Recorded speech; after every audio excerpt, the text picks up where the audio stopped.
to understand is that when we call for help, we're not calling for give me a little bit more food help. We're calling for give a baby some water help. A dramatic plea for help tonight from the mayor of San Juan, Puerto Rico. She tells CBS News a desperate humanitarian crisis is unfolding and they need help fast. Mayor Carmen Cruz has been vocal from the beginning. Our CBS News crew even followed her, going door to door in flooded neighborhoods looking for people in need. And tonight she says they are approaching a breaking point in Puerto Rico. Food, water, and fuel are in short supply. CBS News correspondent David Begnaud has been in Puerto Rico since before Hurricane Maria hit. He joins us live now from San Juan. David, good to see you. We have all been gripped to your reporting over the last several days. Today we heard from President Trump, who said that his administration, his people, are getting very high marks from people on the ground there in Puerto Rico regarding the federal response to this disaster. Is that what you're hearing there? I'm not hearing anybody talk about President Trump, Rick. Let me tell you what happened this morning. The mayor of San Juan was sitting right there in that coffee area, and she was crying this morning. And I walked up to her and I said, "What's going on?" And she said, "Mayday.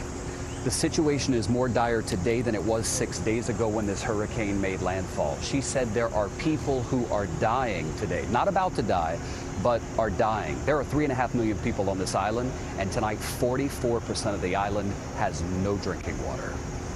Unbelievable. But David, FEMA Director Brock Long, who you have been trying to get an interview with, has been defending his agency's response, and he points out that this is a monumental undertaking. We want to take a quick look at part of what he said today in front of the White House and then get your reaction to it. We're dramatically increasing the federal footprint that's there. We are mobilizing our partners in the DoD. We're putting forward a very robust sustainment force of thousands of people that are mobilizing as we speak to come in to increase emergency communications, fuel distribution.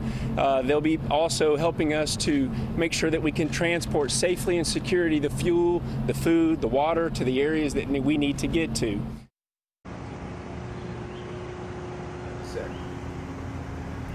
So, David, your reaction to what he just had to say? Let me tell you what's interesting about that. Yesterday, Brock Long stood at a podium with Puerto Rico's governor. He complimented the work the governor is doing. The governor complimented him, and they both complimented President Trump. I tried to get an interview with Brock Long, and he walked out the building, and he would not talk to us. FEMA today told me he spent 2 hours on the ground, and then he took off. He sent out a tweet today being snarky, saying that the media ought to focus on the 10,000 FEMA personnel who were here doing good work. And I responded to him and I said, why don't you let us follow your people around and show the American public the work that you're actually doing? It's not that anybody's calling them a liar, but it's the sense that FEMA hasn't put out one picture or piece of video showing a piece of food or water being placed in the hand of someone who needs it.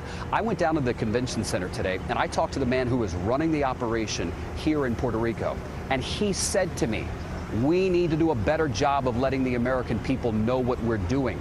Because Brock Long yesterday stood at the podium and said, you know, it's a really bad situation, but we've got it handled. We're going to take care of it. What he just said in front of the White House is a little bit of a different tune. The bottom line is we want to get out there with FEMA. We want to get out there and see this stuff being put in people's hands. Guys, I'm getting messages, 100 messages every 5 minutes from people who are watching coverage online and on television who are saying, I got in touch with my mother. She's okay, but she hasn't had anything to drink in 2 days. She hasn't had any food. The man who's running the operation for FEMA told me there are roads that are inaccessible on the island. There are still rescues happening tonight, and there are still these people coming to service centers like this one where they can get a Wi-Fi signal, because that signal is the only connection they've got on an island that is without power and in the dark for yet another night. David Begnaud.